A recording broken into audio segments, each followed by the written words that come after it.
That's very interesting. What the exploration, what we did before, was this finding this limitless,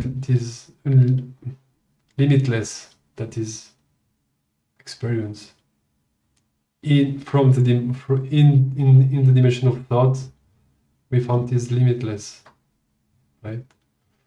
The more you get used to this movement, because it feels limitless, and at some point it will contract again. So there is kind of a movement there.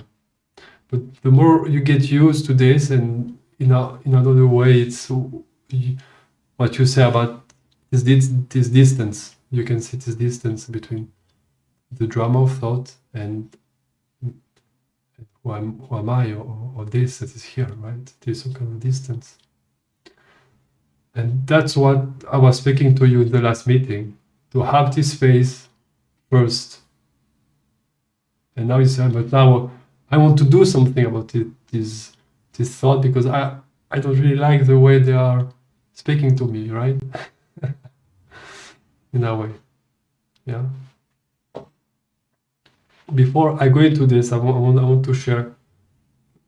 Thought is always speaking in the first, you say the first person, like I am nervous, I am uncomfortable, I want to leave. So what can be useful is to train yourself to think differently, or to talk about those thoughts differently. You can say, I felt nervousness, I felt the impulse to leave. Because when you start to think and talk like this, you start to withdraw this I that is constantly everywhere. And this I is very sticky.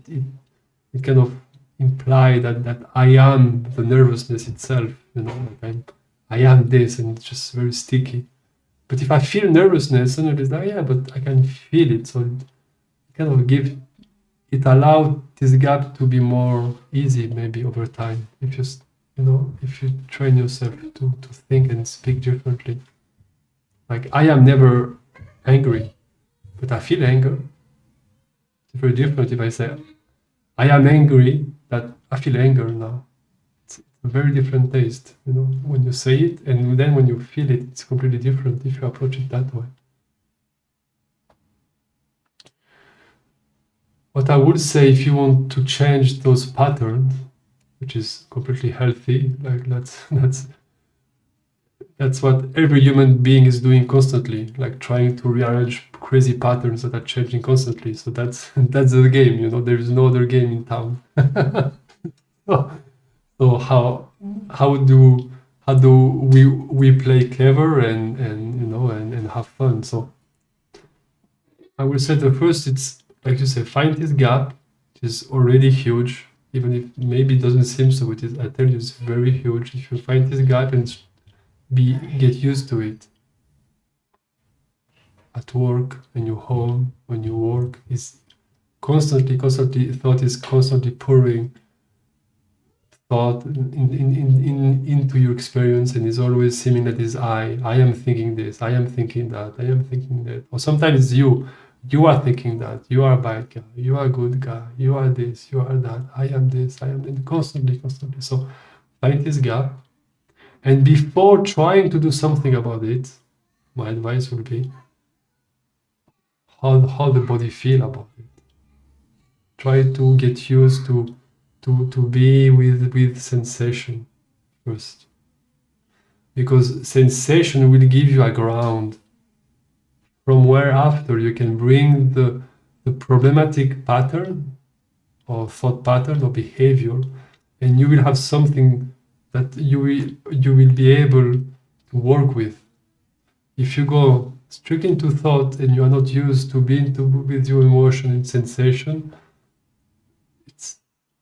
it's way harder, because you need a huge focus, and be able to focus on one thought and be able to really differentiate between one thought and another. And because every thought is connected to everyone else, because it's semantic, it's a whole. There is no word that exists individually. So it requires a great clarity of mind. Maybe you have, but why make it difficult, you know? But so I would say find this gap, find this space, and then see how the body feels. So now I am in a party and thought come up, I am nervous. I said, wait. No, I'm not nervous.